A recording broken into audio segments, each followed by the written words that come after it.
क्या बोलना पड़ेगा? पहला ही दिन था, मटका लेकर गए, राजा को वजन उठाने की तो आदत नहीं थी बेचारे को। उस बेचारे को क्या पता वजन कैसे उठेगा, गंगा जल भरा मटके में, अब उठाने की कोशिश करे तो नहीं उठे।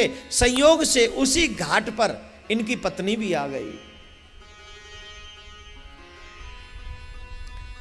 इन्होंने अपनी पत्नी से कहा, देवी कैसी हो? बोले आपके दर्शन हो गए प्राणनाथ। वो चरण छूने जाने लगी, ना ना ना ना, मेरे चरण मत छूना। क्यों? मैं स्वपच के यहां सेवा कर रहा हूं और तुम ब्राह्मण के घर में सेवा कर रही हो, इसलिए तुम्हारा दूर रहना ही ठीक है, तुम दूर रहो। बेचारी रो पड़ी, वाह विधाता क्या दिन दिखा रहा है, मेरे पति सामने खड़े हैं, जिनकी आज्ञा पर लाखों सेवक तैयार रहते थे, आज वो इस दशा में। मेरा दुर्भाग्य में उनके चरण नहीं छू पा रही हूं। रोने लगी तारावती। ना देवी रो ना, अगर तुम रोगी तो मेरा हृदय कमजोर हो जाएगा। तुम्हारी वजह से तो मैं धर्म की रक्षा कर पाया हूं। तुम्हारे जैसी पत्नी हो तो हर संकट से पार पाई जा सकती है, धर्म की रक्षा की जा सकती है। पत्नी तुम्हारी जैसी होनी चाहिए, बस। क्या बोलना पड़ेगा? ऐसे धीरे बोलेंगे? देवी ये उठ नहीं रहा, जरा मुझे सहारा देंगी? रोती हुई बोली, कैसे ये अपराध कर दूं? आप सुपच के यहां लेकर जा रहे हो और मैं ब्राह्मण की सेविका हूं। अगर मैं आपके इस पात्र को हाथ लगाऊंगी तो मेरा धर्म नष्ट हो जाएगा। हरिश्चंद्र बोले, ना देवी ना, तुम अपना धर्म नष्ट मत करना। इसी धर्म की रक्षा के लिए तो हमने ये सब सहा है। बेचारे जैसे तैसे लेके उस मटके को घर में पहुंचाया। लेकिन पत्नी बहुत रोने लगी, तारावती रोने लगी, हाय विधाता ये क्या हो गया? क्या धर्म पर चलने वालों की आप ऐसी परीक्षा लेते हो? एक दिन क्या इनके, जिनके यहाँ ब्राह्मण के यहाँ ये जो सेवा करती थी ना, उनकी जो पत्नी थी ना, वो बड़ी कर्कशा थी, बहुत कठोर थी। वो ये चाहती थी जब सेवक का हमारे घर में आई है तो 24 घंटा काम करे, एक भी क्षण चुप नहीं रहने देती थी उन्हें। कहती थी ये करो ये करो ये करो। अब बेचारी कितना काम करती, रानी है, उसने तो कभी अपने हाथ से उठा के पानी भी नहीं पिया। वहां भी लाखों सेवकाएं होती थी, दासियां होती थी, आज इतना काम कर रही है। एक बार पता है क्या हुआ? रात्रि में कह दिया चलो आटा पीसो, गेहूं दे दिए, आटा बनाओ। चाकी चलाने लगी और ये चाकी चलाते चलाते चलाते सो गई। नारायण भगवान धर्मदेव सोचने लगे, महाराज धर्म देवता कि अगर या को आटो नहीं पिसो ना तो ये कर्कशा या पे गुस्सा करेगी। झट मेरे नारायण भगवान आए और अपने हाथ से चाकी पीसने लगे, उस आटे को बना के चले गए मेरे नारायण भगवान। क्या बोलना पड़ेगा? जोर से बोलना पड़ेगा।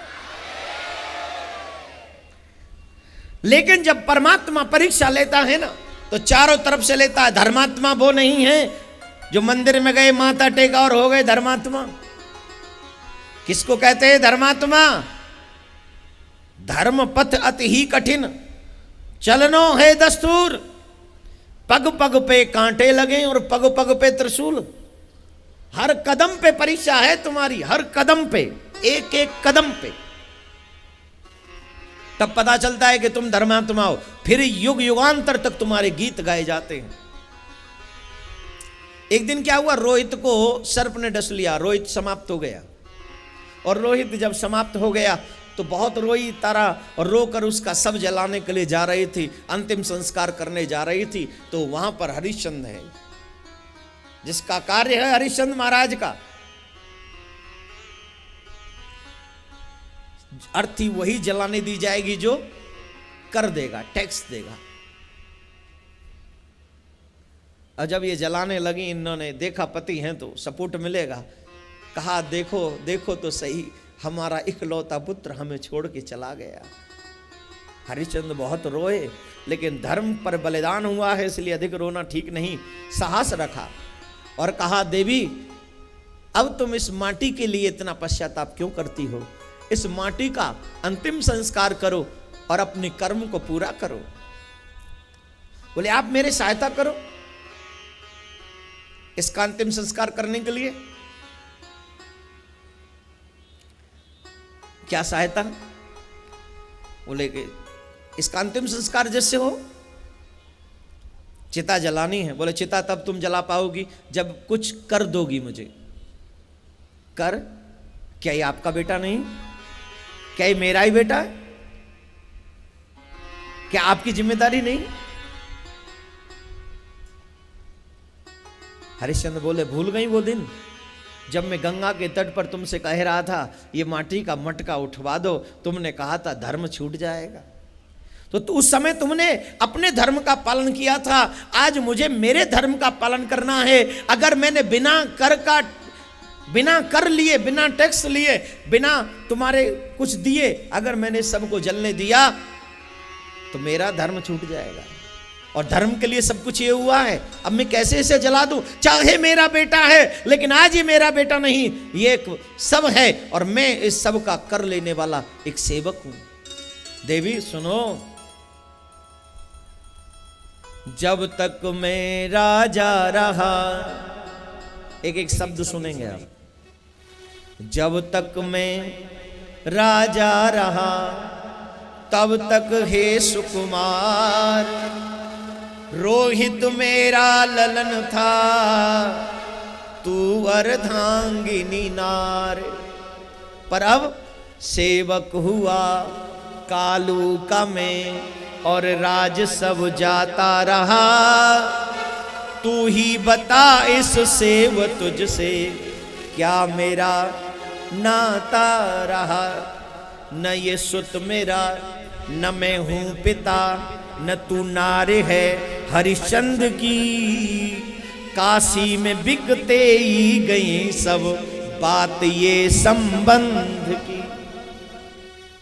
अब तो सुनो हे महाभागा, सबकी क्रिया करने का तेरा धर्म है, कहें हरिश्चंद्र कर काटका लेने का मेरा कर्म है।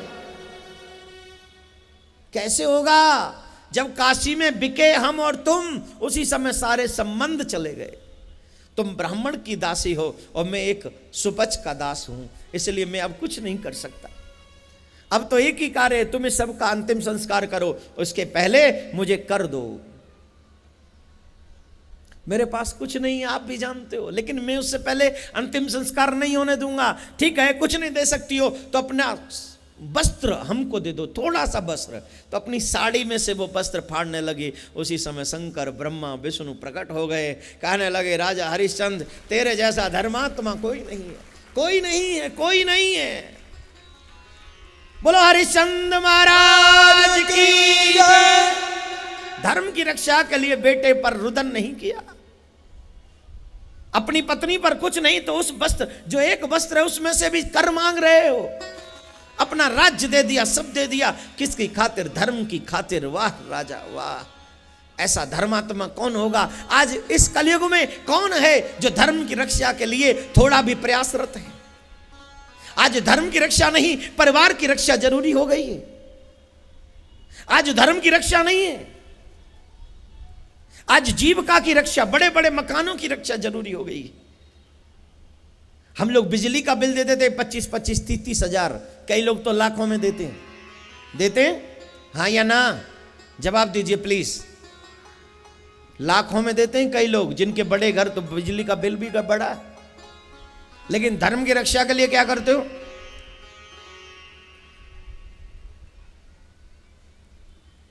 मैं बाहर से देखता हूं, मैं हमारे बाहर से काफी धन आता है और हमारे हिंदू भाइयों को धर्म परिवर्तन कराया जाता है। कौन लोग हैं जो धर्म परिवर्तन कराते हैं और कौन है जो परिवर्तन कर लेते हैं? ये वो लोग हैं जो धर्म परिवर्तन करते हैं जो गरीब हैं, जिनके पास धन नहीं है, जिनके पास रोटी नहीं है। वो लोग बेचारे धर्म बदल कर सब कुछ काम करते अपना, अरबों डॉलर आता है सिर्फ हिंदुओं को धर्म परिवर्तन कराने के लिए। और हमारे हिंदू, एक बात बताऊं, अगर हम यूं ही हाथ पे हाथ धरे बैठे रहे ना हमारा धर्म रहेगा और ना हम रहेंगे, और इस भारत का भी नाम बदलकर कुछ और रख दिया जाएगा, और फिर ढूंढते रहोगे कि हम भारतीय हैं और हम हिंदू हैं। फिर हमारी रीझबूझ कहीं की नहीं रहेगी, हमें कोई नहीं पूछेगा, 2 पैसे का भी नहीं पूछेगा कोई। मैं तो हमेशा कहता हूं, जो राम का नहीं वो किसी काम का नहीं, जो धर्म की रक्षा ना कर सके वो कुछ भी नहीं कर सकता। औलाद पालने का गर्व है, औलाद तो सुगर भी पाल लेते हैं, गधे भी पाल लेते हैं, कुत्ते बिल्ली बंदर सब पाल लेते हैं। कौन सा बड़ा काम कर लिया तुमने, अपनी औलाद पाल ली तो? औलाद नहीं, धर्म को पालो। अगर जीवन भर तुमने धर्म को पालन किया तो मैं दावे से कहता हूं तेरी औलाद का पालन मेरा ठाकुर करेगा, मेरा गोविंद करेगा, मेरा कृष्ण करेगा। क्यों तुम्हें यकीन नहीं है? औलाद तो उनकी भी पल जाती है जिनके मां बाप नहीं होते। नहीं पलती है क्या? बोलिए। एक कवि ने बहुत अच्छी बात की, क्यों अपने हाथों की रेखा पर गुमान करता है, भाग्य तो उनका भी होता है जिनके हाथ नहीं होते। किस्मत तो उनकी भी होती है जिनके हाथों की रेखा। बताओ पंडित जी कैसी? अरे दात धर्राग धर्मशाला में कर्म देख कैसा है। तेरा जैसा कर्म होगा वैसे तेरा जीवन होगा। अगर कर्म अच्छा होगा तो मेरा ठाकुर हर पल तेरी रक्षा करेगा, पल पल तेरी रक्षा, तेरे परिवार की रक्षा करेगा। क्या बोलना पड़ेगा? अरे राम भजो, धीरे बोलते तुम लोग। इसलिए अब आप कह रहे होंगे ये हरिश्चंद्र की कथा क्यों सुनाई? इसलिए जिससे आपका हिंदू अंदर से जागे और हमें यह बात समझ में आए कि धर्म की रक्षा अगर हम नहीं करेंगे तो हमें कोई 2 पैसे का भी नहीं पूछेगा। तू, मैं कहता हूं कितना भी बड़ा पति हो, करोड़पति, अरबपति, खरबपति, उससे भी आगे कोई और पति होता हो तो वो, लेकिन अगर तू धर्म की रक्षक का सेवक नहीं है तो तू 2 कौड़ी की भी तेरी औकात नहीं है। 2 कौड़ी की। धर्मो रक्षति रक्षतः। तू धर्म की रक्षा कर। हाँ, धर्म की रक्षा थोड़ी मुश्किल जरूर है, बहुत मुश्किल है, परीक्षाएं देनी पड़ती हैं, लेकिन मैं तो कहूंगा बिना परीक्षा वाली धर्म की रक्षा कर ले। जितना तुझे कष्ट ना हो उतनी ही तू धर्म की रक्षा कर। मैं आप सबसे एक ही प्रार्थना करूंगा, महीने में, साल में कुछ पैसा धर्म की रक्षा के लिए जरूर निकालो, अवश्य निकालो। अभी हम लोगों ने एक कार्य शुरू किया है, धर्म रक्षा समिति, जिसका कार्य ही है धर्म की रक्षा करना और अपने धर्म का प्रचार प्रसार करना। आप, मुझे जरूरी नहीं है कि मैं ज्यादा आस्था चैनल पे अपना प्रसारण करवाऊं या और चैनलों पर। मैं सोच रहा हूं कि आगे किस लिए कर रहा हूं मैं, जिससे नौजवान आगे आए, जिससे हमारे धर्म का प्रचार प्रसार हो। और अभी तो यहीं, वैसे अमेरिका, इंग्लैंड में भी ये सब चैनल देखे जाते हैं, लेकिन मैं ये चाहता हूं कि आने वाले समय में उनके ही चैनलों पर हमारे धर्म का प्रचार हो, उन्हीं के चैनलों पर हमारे धर्म का प्रचार प्रसार हो। और फिर हम उनसे नहीं कहेंगे तुम हिंदू बन जाओ, वो अपने आप कहेंगे क्या मैं भी कन्हैया के चरणों में लगा दो, क्योंकि सत्यम परम धीमहि कृष्णम परम धीमहि, कृष्ण से बड़ा सत्य दुनिया में कोई नहीं है। इसलिए वो भी आकर वृंदावन में आकर गावे, नाचे, झूमे और एक ही बात कह दे। क्या कह दे?